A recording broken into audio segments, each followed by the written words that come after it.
My name is Reuben Evelyn. I use he, they pronouns, and I run Earthworms. This is Small Endearments, a podcast. So, I'm going to start today with a little bit of an explanation. Look, earlier tonight, I had the idea that maybe I could write a short story. All day I've been working on my World Anvil pages, and I kind of thought to myself for the first time, how do I want somebody to navigate through these pages? I use World Anvil, and it has a lot of different customization features that are quite overwhelming to somebody who doesn't know scripting or CSS or JavaScript. That's okay. I have plenty of time to learn and was planning on adding another niche craft to my repertoire anyway. So I wanted to write a short story because I figured that would be a great way to introduce somebody to my world, is through short stories. And I've done that before, at least somewhat. I have a couple documents in my Google Drive that are drafts, and I sent out a substack a little bit ago about the very subject of world building, but that hadn't gone on my World Anvil yet. So I was thinking about that. I was like, how do I want somebody to go through the process of learning this? That being said, it's not like I had any ideas. I hadn't really thought about it before. So I kind of started how I think I often do, which is by reaching for some good old symbolism. If there was a way I could be a scientist of symbology, I would do that. I recently got this book. It's called The Book of Symbols. It's really thick because there's a lot of symbols. This book has been a lifesend recently. I've been turning to it for just so much inspiration because it's so big. I just have been like, what am I going to do? Let's do some symbol practice. And then I let the book open where it may, or I pick a random page, and that page is a symbol that I then write down, read through the definitions, the sort of blurb that goes along with it, explaining what it is and what it means and all that sort of thing. The first symbol I pulled was the eye, which represents a sort of duality, receiving, emitting, looking outwards, looking inwards. It's a window to the soul and the world. It also represents the third eye and inner sight, initiation, and enlightenment. The second symbol was a compass. The compass is a divine architect of the cosmos, measuring, drafting, drawing with accuracy, and giving form and scale to the unknown. It's a rational instrument, but it also, in alchemy, lends itself to imagination. A compass is also that magnetic device that is for navigation and orientation. And the third and final symbol that I pulled just randomly from this book is a snake. Snakes are representative of the primordial life force. Frequently their bodies look like spirals or waves, so they're reminiscent of water. They are cosmic creators, progenitors, destroyers, and sacred beings. Messengers of secret, oracular mysteries of knowledge. Their eyes are lidless and never blink. They are all-seeing in a literal sense. And the fact that they shed their skin and rebirth and renewal. It also speaks to immortality. But snakes are also kind of scary. They're not really predictable, so they also represent the relentless, death-defying aspect of nature that is instinctually terrifying, is what I wrote down. They're also underworld dwellers, and from the underworld emerges healing, initiation, and revelation. They also speak to ancestral spirits, transformation, returning, and sometimes dreams, but that was a little unclear. So then, what I did with that was I kind of was like, this is a lot, right? I don't really know what to do with this. So I thought to myself, well, let's just take one thing from each list of symbols, from each symbol's list of meanings, and then we put those together and we see what that makes. And that's where this came from, my combinations grid. So it's one item from eye, one item from compass, and one item from snake. So we start with an easy one for you. I won't go through all of them. The eye, we focus on dreams. For the compass, we're giving form and scale to the unknown. And with the snake, we're grabbing onto immortality. And what that made me think of is somebody's dreaming the universe into existence, and as long as they're dreaming, they're immortal. And that made me think of Prismo from Adventure Time. Eye is duality.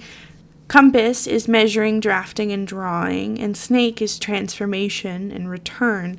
That makes me think of Ewan and the Shadowlands, like that razor-thin edge between them. That is the point when it's so much not Ewan and so much not the Shadowlands that it's neither and both of them at the same time, where they run into each other, where that blending moment sort of comes to an exact midpoint, and how things are reflected through this mirror, this surface. And that made me think of, due to the measuring, drafting, drawing from the compass, the idea of something being drawn in Ewan must also be drawn in the Shadowlands. So everything is drawn twice. Third and final example that I'm going to give you is eye was inner sight / third eye. Compass is navigation, orientation, and snake is immortality. And that is, if you hold up the eye, because that's what this is about. I was thinking about an eye of Horus, like the world tree. Horus's eye reveals the path to immortality, much like the philosopher's stone in alchemy. All this to say, and I'm going to cut this down in post, I know it. So the things that I pulled from that combination exercise are as follows. Because Horus sees everything, everything is there for him to see. There's maybe a cult of esoteric mystics searching for enlightenment. The world in the tarot moving into the Fool. A quote by Andrea Gibson, "It hurts to become." Everything drawn twice, as I explained earlier, and Horus's eye reveals the path to immortality. And I thought, I don't really know what to do with this either. So I pulled a tarot card, and this tarot card, I was like, what does this need more of? And I was shuffling, and a card fell out, and it was the moon. The moon is all about instinct and unconscious emotion. I was really feeling blocked. I kept stopping myself at every opportunity, and it's so annoying. I don't like it. It's really, honestly, I found this out last night. I realized this. It's so boring. It's the most boring answer. Somebody asks you, what do you want to do? And you say, I don't know. That is the most boring answer. I don't like boring answers. I want to be creative. So why am I saying all the time, I don't know what I want to do? Who knows? So that made me think of, well, what do I need right now? And I pulled the Page of Cups reversed, which is basically the creativity, genius, spirit of the tarot. But reverse, that's blocked. So I need to reconnect with that part of myself. And so then I started a new brainstorm because I'd gotten sparked. And here's what I wrote. About the very first bullet point, which is because Horus sees everything, everything is there for him to see. He's creating by perceiving anything at all. Abundance. Quote, everything I need is already here. Quote, the clues are all around me. It's active. He's seeing by looking on purpose. And the difference between seeing and looking. And honestly, that got me thinking about the substack that I just sent out called On Looking and Reading. It's a pretty long email because of all the images of taking 5 different images of artworks, comparing and contrasting them, bringing them together, and then reading them as a sentence. And I started it like 3 months ago and thought I would finish it in a week, and it had been 3 months of just avoiding it or working so dispassionately on it until just the other week I finally just did it. And it stems from this idea of like looking on purpose, that seeing doesn't automatically equal looking, that you have to choose to look. You have to do it on purpose. And that reminded me of my book that I've been reading, Art as Experience by John Dewey. Just the other day I read this quote: "The enemies of the aesthetic are neither the practical nor the intellectual. They are the humdrum, slackness of loose ends, submission to convention in practice and intellectual procedure." And this whole chapter that I've been reading is about the difference between an aesthetic experience and an experience with an aesthetic quality. One of which, the first one, is much stronger and more emotionally felt. And that quote just sticks with me, you know, like it's the enemy of the aesthetic is the humdrum. It's not the practical. It's not the intellectual. It's the humdrum. I read an essay a couple days ago by Paul Carter called The Ethics of Invention, where he likens the practice of art to invention. And invention as to come upon, to discover. And not only that, but invention being directly researchable through practice, through a practice, potentially even mine.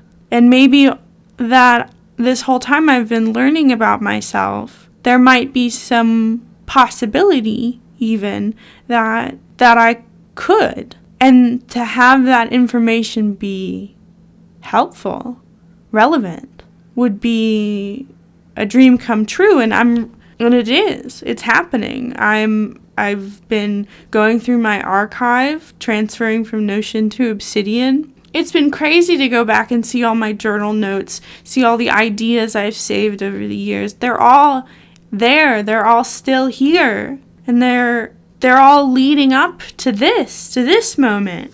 And just like what I was doing with that brainstorm earlier, where it seems like there's no real point to it because I haven't come up with the idea yet, but the certainty that an idea will come, like pulling it from spirit, you know, like untangling it from the universe.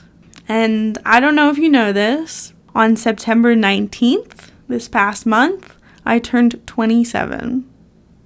27. And I'm noticing something. Because it hadn't happened yet. Everybody says your brain matures when you're 25. That's not true.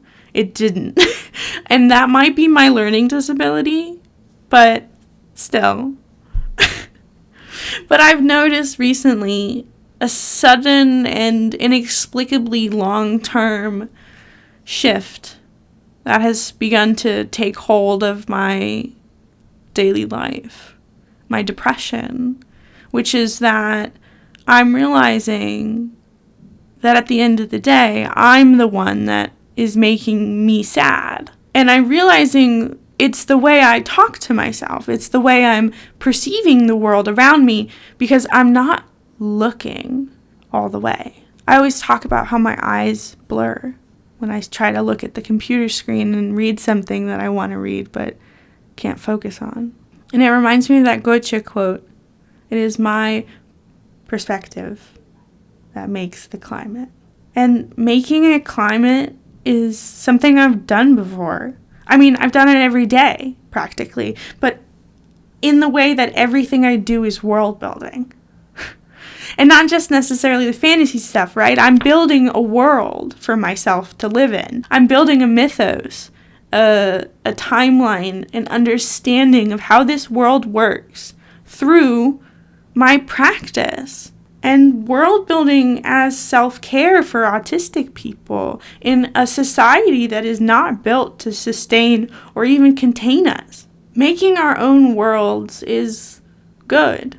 It's healthy, I think, or it can be. And I've started a web comic, ehirionli. You should check it out, by the way, but that's world building. Everything I do is world building.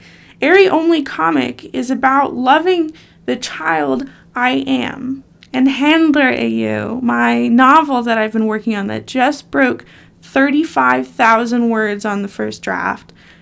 Endearments is about loving the child I am. And I don't really know what I'm saying with all of this. I don't really know, and I don't really care to try.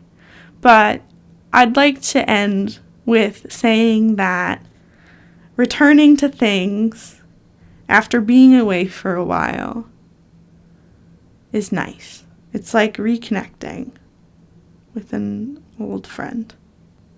Love you. Sleep well.